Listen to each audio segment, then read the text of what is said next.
Hey, what's up, you guys? I am here to share my journey with you guys. I quit my job with no backup plan. You already know what time it is. It's your girl, Ebony Eyes, your number one life coach, here to raise the consciousness of humanity. Back with another video. Let's get right into it. So, I quit my job with no backup plan, you guys. I quit my job 2022, August 2022. So hasn't been quite a year yet, but almost. But I wanted to share with you guys my journey because boy oh boy has it been challenging, but just it's fulfilling and eye-opening and all of the things. Okay, it's been all of the things. Okay, it's been an emotional roller coaster, I can say that, but I wouldn't change anything. Okay, I wouldn't change it for the world. So let me give you some background. I was a correction officer for several years, and then I took a break when COVID hit, and I went somewhere else. And then I went back. I went back to corrections. I loved being a correction officer. It was everything. The training that they send you to, you feel like a badass. I loved wearing my duty belt, having everything on my belt, all the weapons, going through the weapons qualifications, shooting guns, shooting Glocks, shooting shotguns. Like I loved it. Like it makes you a badass. It really sharpens you. And I'm a badass. I ain't gonna lie to you. I was an excellent correction officer. I worked in a women's prison. I worked in the psychiatric prison where little cuckoos, I'm talking to ones who eat their poop and shit. Yeah, the cuckoos. And then I worked in a few different men's prison. I liked working in the men's prison because the women, they nasty. It smell like red lobster in that motherfucker all day. They used to fight over dumb shit, petty drama. At the men's prison, I really thrived there. Because of my spirit and because of who I am, I was treated like a mama bear. They would be in their trip and I'd be like, look, you better gangbang these books. I got a lot of them into the GED classes. I really played a motherly figure, operating that humanitarian spirit, really played a motherly figure, plugging them with different resources, getting them on a straight and narrow, whipping their ass into shape. And I got a lot of respect, not only because of the way that I operated, but I also I'm from Cali. California is the land of the gang bang. Don't get it twisted. You know what I'm saying? So I could relate to them on the hood side. So I wasn't like operating like with my nose up in the air and treating them like shit. No, I really related to them. And working in the prison was like being at high school for me. If I'm being honest, niggas in there shooting dice, playing cards, doing this, doing that. It was like high school for me. Just me being grown. You know what I'm saying? I used to be in there in the day halls rapping with them. But bottom line is, I really loved being a correction officer. Then, after that second year that I went back after COVID, I was reaching my second spiritual awakening. And I no longer became a vibrational match to that job. I was no longer a vibrational match. And what I mean by that is I was ascending. I was starting to vibrate much higher. I was becoming, my awakefulness was high, was strong. And a prison can be a really dark place. It could be a really negative environment. There's a lot of people there doing life. There's a lot of people there who unfortunately are murderers. They don't see their friends. They don't see their family. There's a lot of people who are just there because they've been on probation since a kid. They was robbing, selling drugs. Any kind of person you could think of is in a prison. Not everybody there is a monster. But because of the type of environment that it is, it carries a dark cloud because nobody wants to be there. Okay. Now, even when there's riots in the prison, and it doesn't happen all the time, but when it does, we dropping weapons, we going in the day halls with shotguns and stuff and pistols and stuff. I am no longer aligned with that. I no longer spiritually can handle or tolerate being in such a negative environment. Even though when I got to work, I brought the light with me, and there was times where they're like, all right, Miss E, we ain't gonna trip while you here, but as soon as you get off shift, it's going down. I'm like, y'all tripping, stop. Even though I brought the light with me, it was still a negative environment. It was still, I just did not fit the environment anymore. So that is what I mean by I was no longer a vibrational match with that environment. So after I started to realize, okay, this is not fitting for me, I started going to work like it's just not fitting for me. The employees are very negative, the staff's very negative, they don't want to be there either. It's a really dark place to be sometimes, and it's not for the weak. If you don't know how to maintain your own individuality, it'll suck you up, chew you up, and spit you out alive. Okay. Luckily I'm a strong minded individual and I can handle a lot of circumstances, a lot of environments, but I started to realize, okay, like this is not fitting for me. So what I did was I ended up taking leave. I took leave for 2 weeks. And during that leave, I did a lot of praying. I did a lot of meditating. I was in nature every day. I was talking to God so much. I did a 3-day fast when I first started my 2-week leave. And at the end of that 3-day fast, I did a water fast where I just drank water, and it's almost like you're resetting your spiritual algorithm. Okay, you reset your taste buds, you reset everything. Try eating some food after a 3-day water fast. You can't even handle saltiness. Anything that you eat is too strong, too sweet, too salty. Like all you want to do is get back to fruits and vegetables. That's a really great way to reset your spiritual algorithm. Okay, you guys. But after that 3-day fast, God was just I remember I was sitting in my backyard. I have a beautiful view of my backyard, you guys. Bob. Thank you God for my backyard. But I was sitting in my backyard, and I knew my 2 weeks were going to come to an end, and God just said, quit your job. Walk in your purpose, operate in your purpose. Y'all know I'm a life coach. And before that, I was doing life coaching, but not full time. I was dibbling and dabbling because in corrections, it's very demanding. It takes a lot of your time. Sometimes you're working 16-hour shifts. The turnaround is quick. You up at 4 a.m. You got to be the roll call at 5:30. Like, it's very demanding. Okay. And it took a lot of my time, a lot of my energy. I didn't have energy for anything. I was exhausted, but the money was so good. I was addicted to the check. Like, that paper was rolling. But God said, quit your job. And when I say God told me to quit my job, a lot of people misunderstand when people say they heard from God. It's not like this loud thunder voice like, hey, Ebony, quit your job. No. That's not what it is. When you hear from God, it's like something dawns on you and you can't shake it. It's heavy as fuck. It's like a thick blanket, a thick coat around you, and you can't shake the feeling. You could ignore it for a little bit, but it's going to come back. You could try to ignore it again, but it's going to come back. So God just kept telling me, quit my job, quit. And I'm like, what? I'm like, quit my job? Like, but I knew things weren't lining up, and I'm like, this makes sense that you was going to tell me to quit my job because I am not a vibrational match with this job anymore. Like, it no longer serves who I am. I am above this job. I'm above the money. I'm above the people there. I'm above the vibration there. It takes from me more than it gives to me. And it wasn't suiting my spirit. It wasn't suiting who I was anymore. So I was like, fuck, I quit my job. Like, that's a scary thing. It was such a scary feeling. I'm like, so my 2 weeks had ended. I took an additional 2 weeks for medical leave. When you work for the state or any kind of government entity, you got all kind of leave built up based off of how much time you're there, and they're not allowed to ask you why you're taking it. If you got medical leave, you got family leave, you got vacation time, they're not allowed to ask you it. As long as you got time on the books, you're allowed to take your time. That was the privilege of working for a government entity, okay? So I ended up taking a total of 4 weeks. So I took that additional 2 weeks on medical leave, and I just thought like, oh my gosh, like, are you going to quit? Are you going to quit? What are you going to do? If you do quit, how's this going to play out? I was terrified. Then I was like, I want to quit. I don't want to fucking work no more. I don't want to work for somebody else. I want to be a life coach full time. This is who I am. This is my calling. This is my purpose. Like, I am an expert at life. Not just an expert at this area, not just an expert at that area. I am an expert at life. And I knew that was my calling, but I wasn't pursuing it full time. So I thought, and I said, okay, I'm gonna quit my job. It came to me, I woke up out of my sleep at like 4 a.m.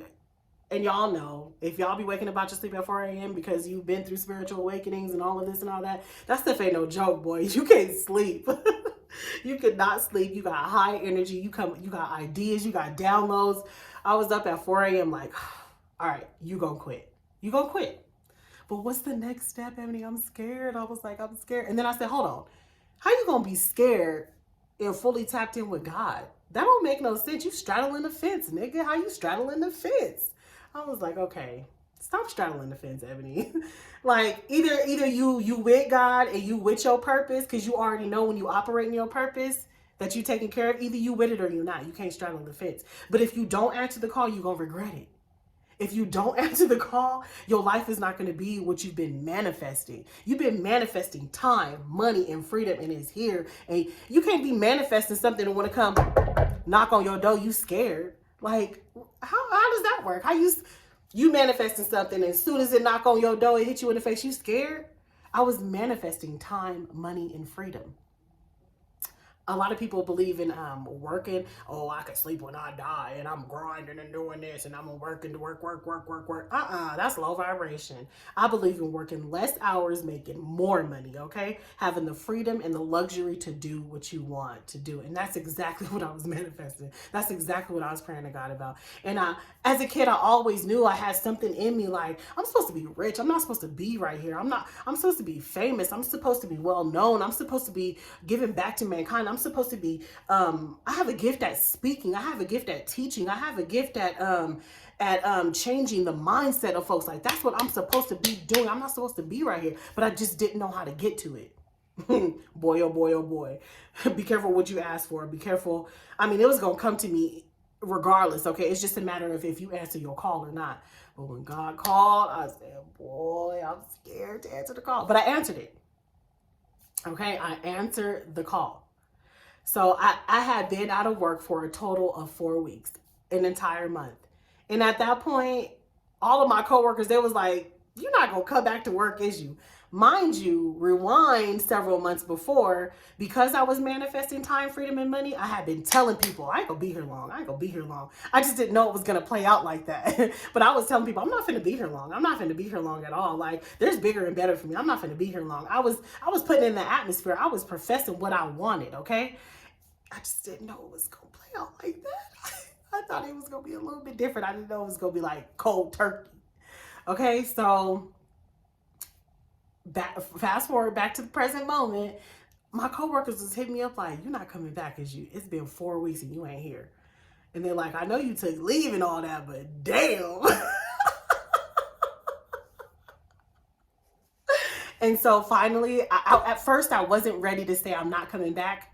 I was just telling them, like, I don't know yet. I'm thinking about not coming back. I don't know yet. But I love being a corrections officer. I don't know yet. I wasn't ready to tell them that because I still had some, even though I made my mind up that I wasn't going back, I still had some uncertainty inside of me. And I was still scared, y'all. I was so scared. I was terrified. So I didn't tell them that yet. So finally I said, okay, I'm going to have to type up a 2 weeks notice. I wanted to do it properly. I said, you ain't going back for no 2 weeks. I thought I was going to do a 2 weeks notice and leave like gradually. He said, you're not going. When I called you, you answered, you're not going back for 2 weeks. And I'm just thinking to myself like, okay, you're right. Because if I go back for 2 weeks, I'm going to get sucked in. There was no going back for 2 weeks. But I wrote the 2 week notice anyway, y'all.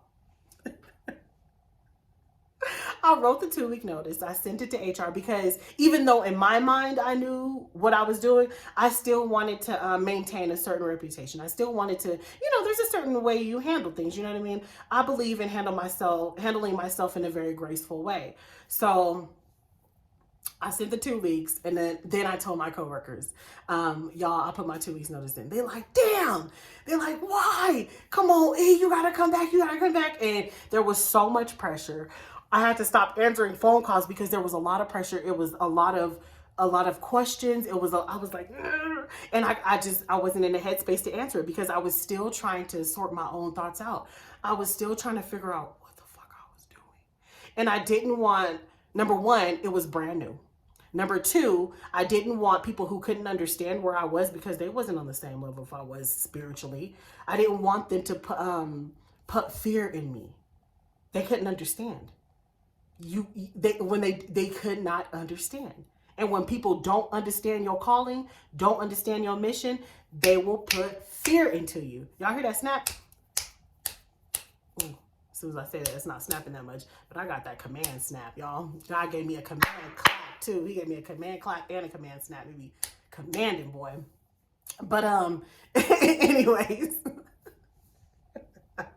yeah, I'm kind of goofy, okay? But anyways, people will put fear in your heart, in your mind, about the things they don't understand because they don't see your vision. They're not, their calling is not, your calling is not theirs. So people will put fear. They will, you know what I'm saying, knowingly and unknowingly. So I didn't want to talk to them about it. I didn't want to talk to people about it, and they thought I was being funny. Like, why? Oh, you just gonna quit and then just ghost us and da da da. And it wasn't that at all. I just didn't want to be bombarded with the questions because I didn't even have the answers. Okay, I was still trying to figure it out myself. Okay, so my kids, I have two children. I have two boys, raising two kings. They were with their dad. He's a very active dad. He's a great dad for them. And he hangs out with them and gets them, and we share custody, and he has them faithfully as much amount of time as I do. So they were my only distraction. And when they were at his house for the week, when I say I went through an emotional roller coaster because there was no distraction, there was no work, there was nothing. It was just me and my thoughts. My mind was racing. Every thought from, hell yeah, you don't got to work for nobody, to, nigga, how you going to pay the bills? How you going to make money? To, did you do the right thing? To, man, fuck all that. You know what you're doing. You trust God. I mean, I was all over the place. To, okay, what do I do next? Okay, let me make a plan. And the moment I quieted my mind and just said, okay, let me meditate on this. Let me pray on this. Okay, for those who don't know, prayer is when you talk. Meditation is when you listen. I prayed, I meditated every day consistently. I even set an alarm for 2:22 a.m. because I like to meditate and pray when the world is still. I like to pray and meditate when the world is still, okay? Not just the household, but when the world is still, I just hear from God, like, so clear. Like, I just love it in the wee hours of the morning. So I was doing that. And every day that I woke up, I started to feel better about it. Like, okay. And I started to get downloads like, okay, start making more content, Ebony. Start promoting your coaching business and, get the ball going. And I started having more enthusiasm about it. And the more I said, oh my gosh, I had affirmations all over the mirror, all over the windows, all over my whiteboard, excuse the clothes on the floor. Everywhere, from dry erase markers. I call my room the lab because when you walk in, there's writings on the wall everywhere. Ideas, what you about to do, what you need to say, affirmations, things that you want to manifest. Like, my room is the lab, okay? If it's dark right now, but I don't know if you can see, you probably won't be able to see what's on my window, but I mean, essays on my window. Just ideas come to mind, and I write it down wherever I can get my hands on. So I started writing down ideas. I started writing down knowledge. I started writing down the things that I wanted to accomplish. I started to really focus on what I wanted to happen. I started to focus on the end result and not the current moment. And the moment I started focusing on the end result, shit started flowing. I ain't gonna lie to you, it started flowing. Now, don't get me wrong. Those moments still came in between, like, nigga, what is you doing? What are you doing? But the more I focused on the end result, the more dominant that became. And slowly but surely, it started to subside. Like, what is you doing? The fear started to go away. And don't get me wrong, to this day, I get scared. To this day, I'm like, what are you doing? But then I remind myself that, nigga, you quit in August. Everything has been taken care of. Even when I don't know how I'm going to pay something or business is slow, at that very last moment, let's say rent is due on the 1st. All the way up into the 31st, I might not know what I'm going to do. But on the 31st, God come through. I'm not lying to you. I'm not lying to you. I could cry. Okay? But it's not easy. It's getting easier. But it's not easy believing in something that you don't see. But when you tap in, you learn how to believe in the things that you cannot see. Let me say that again. When you tapped in and your relationship is motherfucking thick and profound with God and can't nobody tell you different, you start to believe in the things you can't see. Because there's things happening that I would have never thought. There are things happening that I would never thought. And sometimes when it's a dry, I call it a dry spell. When it's a dry spell and I'm not making as much money as I did last month or the weeks before that, and it's dry, and I'll be like, hey, how you gonna pay these bills? You gonna have to get a job. God is like, no, you're not. Operating your gifts, like I said. And I have to believe in the things that I cannot see. Because all the way up until the 31st, I don't know how I'm gonna pay shit. You wake up at midnight on the 1st, money there. I cannot make this up. Manifesting money has become second nature for me. It has become second nature.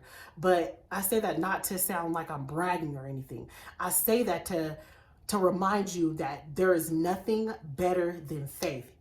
When you jump out on a whim and I jump off a cliff with no parachute. That is the clearest definition, the epitome of faith. Exercising faith. But I also know that when you operate in your gifts, you will be protected and provided for. When you give back to mankind, you will be protected and provided for.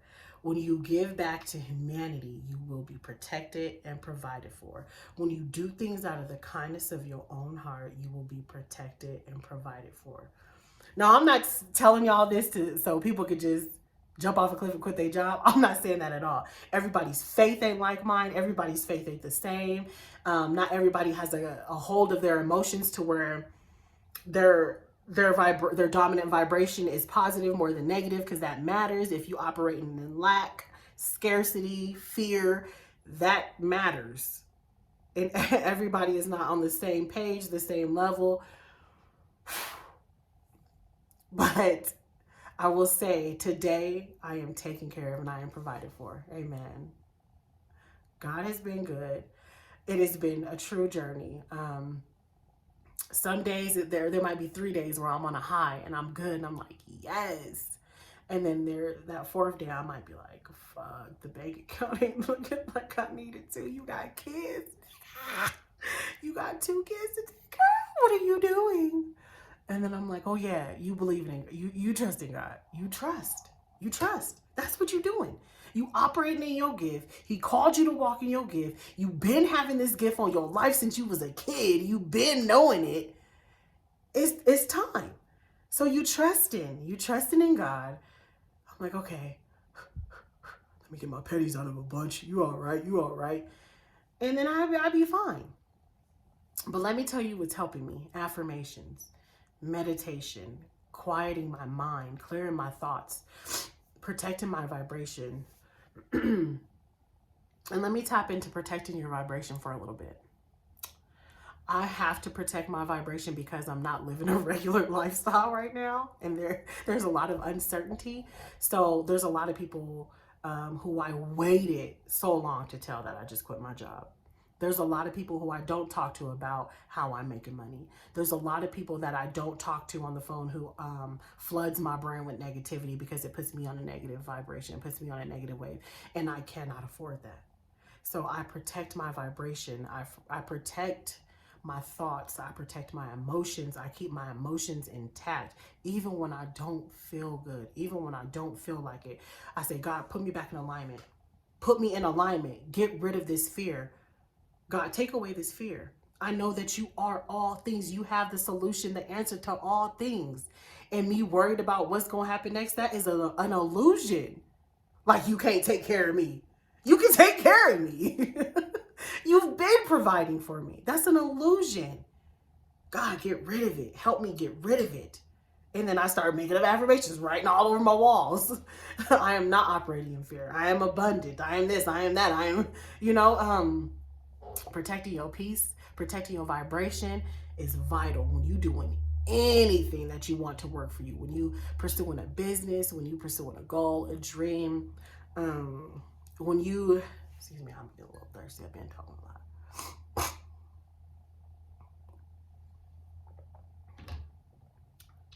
Protecting your vibration is so important, but especially when you do something crazy like this. I want to hear from you guys. I want to know, has any of you ever quit your job cold turkey without a backup plan? Has any of you, are any of you thinking about quitting your job? Do any of you know someone who quit their job cold turkey?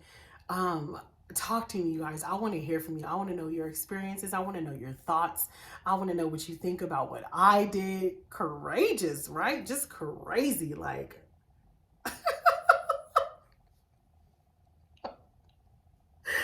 sorry, y'all. Like, I think laughter is a coping skill sometimes, because I be in the car just talking to myself and I just find myself cracking up laughing. One, because I am feeling good, but two, I'm like, nigga, you tripping. You tripping. Like, what did you just do? But I wouldn't change it for the world, you guys. I would not change anything that I've done. Things have been working out, even if it's at the very last minute and I don't understand it and I don't know how and I don't know why. Things have been working out. I love you guys so much. Leave me a comment. Share this video with someone who's thinking about quitting their job cold turkey, or hates their job, or just needs some encouragement to go after their dreams, to pursue their calling, to pursue their goals and their mission. Okay, leave me some comments, leave me some hearts, pour into me as I pour into you guys. I love you guys so much. I hope you enjoyed this video. I am gonna be keeping you guys posted on this journey. It's only been a few months. Who knows what's gonna happen? But we manifesting. Only positive things are going. If it's up, then it's up. It's up. It's up from here, y'all. It's up. Okay? It's up. I love you guys.